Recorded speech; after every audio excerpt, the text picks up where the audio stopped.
I watched a show that was based around Jeff Koons and how he built his art empire and was really inspired. This was literally just yesterday. And just looking at everything I've learned from my own art journey, from starting out at a communal type what is it called, gallery, where we all pitch in funds to fund the actual space and then we change out the artwork. That was really stressful because it was every single month and it was a new space, and they kept giving me bigger and bigger spaces, which was nice. However, I was very limited back then to only digital art because they only wanted to see my digital art, not my large scale paintings. And even now, like I only painted about maybe a third of the size, a fourth of the size, and that was large for my area, especially for that small studio space, so or gallery space. But then I moved into working with small businesses and selling my merchandise with my artwork on it, or I have a whole line of coloring books that I made to get better at drawing, which I'm so glad I did. It took 4 years to teach myself how to draw so I could paint better. And let's see, after that, it was really like getting better at, the paintings that were more detailed, like hence why I do more detailed stuff now, even though I keep my original flow in like the impressionist style.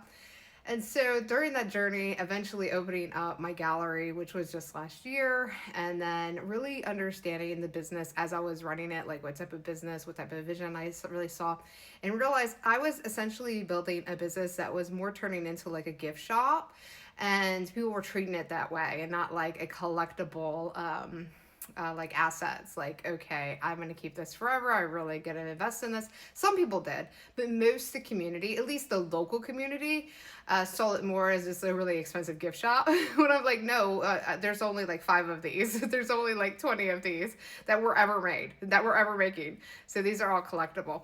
And so, really, just having to retrain the local audience. The only people that really understood were the people that were coming into town and were buying and investing, and people that were already investors in the arts here in my local space. And again, it was the first year. We didn't have like global marketing or anything like that. It was very, very new for me as a new gallery owner, and just learning the ins and outs and stuff on, what exactly I was building. So I tried like painting courses in the shop and like more make them like more luxurious, like with calming music and food and drinks.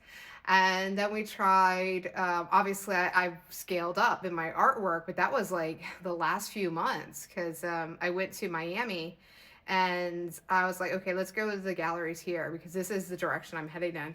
And seeing the fact that I was so off base, like this is small, and this is a 48 by 60, but most of the artwork we were seeing in Miami was like 4 times this big. So like I'm not even at scale at this point.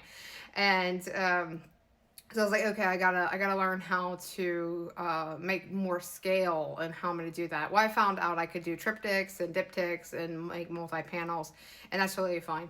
So that's what I'm really concentrating on now. So it's been a journey, right? And so I've been like I was comparing my journey to Jeff Koons' journey, and going, okay, he had the same type of setbacks and same type of like, okay, how am I gonna figure this out? And really building the art collection around his childhood and his life. And I'm like, I'm building my collection around my feelings of how I'm feeling in the mood. All my like symbolism in and what I paint actually is very personal to me. Even the animals that I choose. So it's like the same type of idea that he is really running to through as well. So I was like, oh, that's interesting. And so, during my journey, my own journey with my art studio and the gallery and even my own merchandise and everything, really feeling like I'm finally in the right space, like where I want to go trajectory rise. I still got to learn a lot, and there's still a lot of the things that I want to try out. I want to try like some smaller collections of originals and kind of like give my audience on my art page in here even opportunity to invest more in something they can like take home and cherish because this gets expensive like really fast. I've got about 35 large scale pieces I'm working on, but of course, none of these I'm looking to sell anytime recently, or soon, should I say. So I gotta find other ways to kind of keep finding the paint, keep finding the size, and then when we get into shipping, I don't live near a city or in a city, so that becomes another whole big investment because we get into crating, we get into shipping to multiple galleries or multiple events that it can actually show the artwork for events. So I'm just like, okay, I need to find other ways that I can fund this, especially now that we moved everything back online so I can concentrate more on the large scale stuff. It's a process.